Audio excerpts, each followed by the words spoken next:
In this capsule, I will briefly discuss why the markets did so well in 2019 and where we're headed going forward. Hi, my name is Karim Zakher, and if you enjoy this video, I would kindly appreciate it if you can click on the like button and or share it with your friends and family. Okay, let's get started. So in 2019, virtually all asset classes went in the same direction, up. Bonds did well, stocks did well, gold did well, and real estate did very well. Now, there were three sets of conditions that allowed this to happen. The first being the US Federal Reserve Bank cutting interest rates 3 times in 2019 by a quarter point each time. The second was muted inflation. No inflation allows the banks to cut interest rates, thus stimulating economic growth. And third, the US government offered a tax cut in particular to corporations. This allowed corporations to raise their dividends, buy back their stock, and invest in their capital expenditures, thus becoming more efficient, in turn becoming more profitable. Now, this is the perfect cocktail to have all financial assets rise.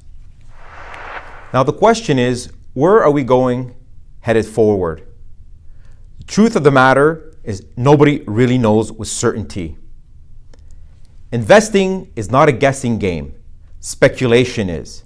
And we all know that the more you speculate, the more odds are that you're going to lose. However, there are obvious ways to invest in order to keep your portfolio growing. The first being diversification. Diversifying a portfolio should never be underestimated. It has to be prepared to accept anything that's being thrown at it, such as a black swan event. And examples of black swan events would be the demise of the Soviet Union, the rise of the internet, September 11th, 2001 terrorist attacks, and the 2008 financial crisis. Second, we need to invest in growth sectors where there are tailwinds, not headwinds. An example of a tailwind type of sector would be the healthcare sector.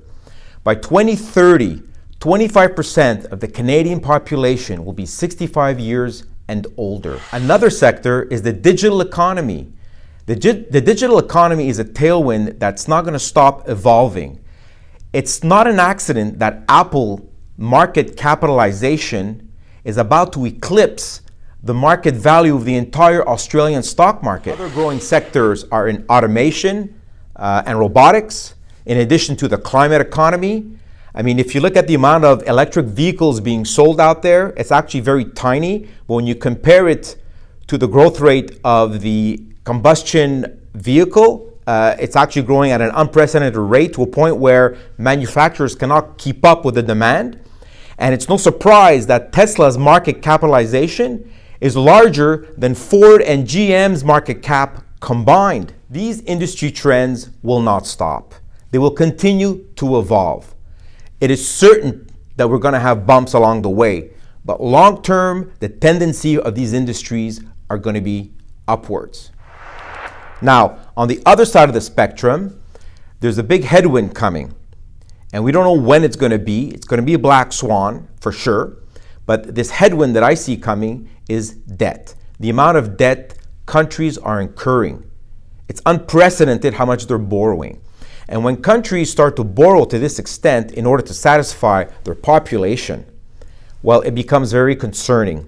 And the only way to protect oneself from this scenario would be to hold gold bullion, because when you indebt a nation too much, eventually you have to print money to start paying it. And when you print lots of money, you devalue your currency. When you devalue your currency, inflation becomes a problem. So the best way to mitigate this scenario would be to hold gold bullion in your portfolio. It acts as an insurance policy. It goes opposite bonds. It goes opposite stocks, and is a fantastic diversifier.